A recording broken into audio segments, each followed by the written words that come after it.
નમસ્કાર વિદ્યાર્થી મિત્રો, મારું નામ વિનોદ કારિયા છે. ગવર્મેન્ટ હાઈસ્કૂલ રાપર જિલ્લા કક્ષાનો વોકેશનલ ટ્રેનર. મારો વિષય છે ઇલેક્ટ્રોનિક અને હાર્ડવેર.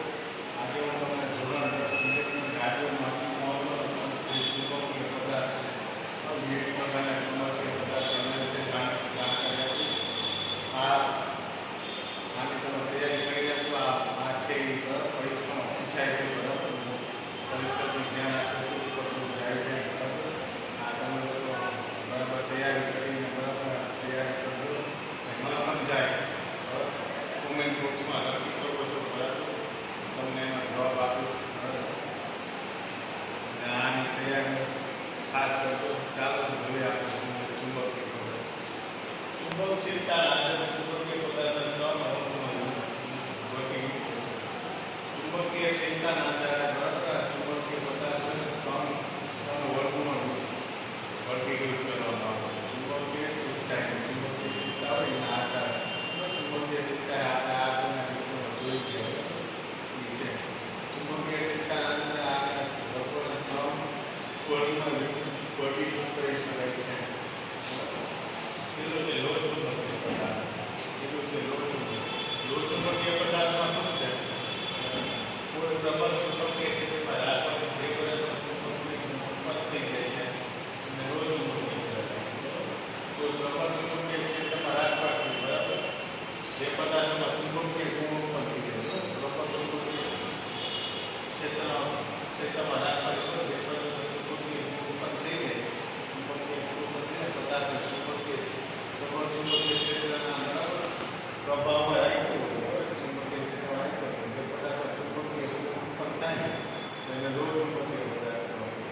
લોહ ચુંબકીય આ પદાર્થની એકથી એકમથી અને 1000 સુધી હોય છે. બરાબર, એ ચુંબકીય આ પદાર્થની ચુંબકશીલતા એકથી વધુ 1000 સુધીની હોય છે. 1થી વધુ 1000 સુધીની હોય છે. બરાબર, એવા પદાર્થ ક્યાં હોય? લોખંડ, સ્ટીલ, નિકલ, કોબાલ્ટ, લોખંડ, સ્ટીલ, નિકલ, કોબાલ્ટ આ બધા વખતે લોહ ચુંબકીય પદાર્થ. આ બધાને ચુંબકીય ક્ષેત્રમાં રાખવામાં આવે તો ચુંબકીય ગુણ ઉત્પન્ન થાય છે.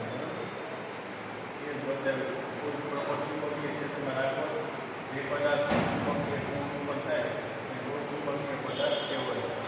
આ પદાર્થની ચુંબકીય ક્ષેત્રના એકમ તરીકે લોખંડ, સ્ટીલ, નિકલ, કોબાલ્ટ વગેરે. એના પછી છે અણુ ચુંબકીય પદાર્થ. અણુ ચુંબકીય પદાર્થ એના પછી છે. અણુ ચુંબકીય પદાર્થમાં શું છે? તો કોઈ પ્રબળ ચુંબકીય ક્ષેત્રમાં રાખવાથી જે પદાર્થ ચુંબકીય ગુણ ઉત્પન્ન થઈ શકતા નથી પરંતુ તેમાંથી પસાર થવાનું ચુંબકીય ક્ષેત્રનું મૂલ્ય વાયુની પરિસ્થિતિને કારણે વધી જાય છે તે અણુ ચુંબકીય પદાર્થ કહેવાય. આ પદાર્થની ચુંબકીય ક્ષેત્ર એકમથી વધારે હોય છે. જેવા કે તાંબુ, મેગ્નેટિક, પ્લેટિનિયમ વગેરે. અણુ ચુંબકીય પદાર્થ શું કહેવાય? કોઈ પ્રબળ ચુંબકીય ક્ષેત્રમાં રાખવાથી પ્રબળ ચુંબકીય ક્ષેત્રમાં રાખવાથી જે પદાર્થમાં ચુંબકીય ગુણ ઉત્પન્ન થઈ શકતા નથી, ચુંબકીય ગુણ ઉત્પન્ન થઈ શકતા નથી પરંતુ તેમાંથી પસાર થતા ચુંબકીય ક્ષેત્રનું મૂલ્ય ચુંબકીય ક્ષેત્રનું મૂલ્ય વાયુની ઉપસ્થિતિના કારણે વધી જાય છે. ચુંબકીય ક્ષેત્રનું મૂલ્ય છે ને વાયુની ઉપસ્થિતિના કારણે વધી જાય છે. અણુ ચુંબકીય પદાર્થ આ ચુંબકીય પદાર્થની ચુંબકીય ક્ષેત્ર 1થી વધારે હોય છે. આ પદાર્થ હોય ચુંબકીય ક્ષેત્ર 1થી વધારે હોય છે.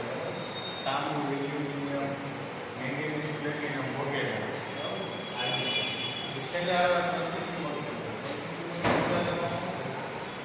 કોઈ પ્રબળ ચુંબકીય ક્ષેત્રમાં રાખે જે પદાર્થનો ચુંબકીય ગુણ આવતો નથી પરંતુ એની સાથે ચુંબકીય ક્ષેત્ર પેલાની સરખામણીમાં ઘટી જાય છે. આમાં ઘટી જાય છે. અણુ ચુંબકીય પદાર્થમાં પેલાની સરખામણીમાં વધી જાય છે ચુંબકીય ક્ષેત્રની તીવ્રતા. અણુ ચુંબકીયમાં વધી જાય છે પ્રતિ ચુંબકીયમાં પેલાની સરખામણીમાં ઘટી જાય છે ચુંબકીય ક્ષેત્રની તીવ્રતા. ચુંબકીય પદાર્થ જેવડે 20માંથી 80માંથી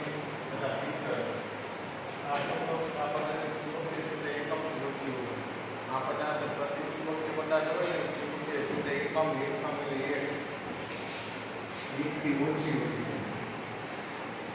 એકથી ઓછી.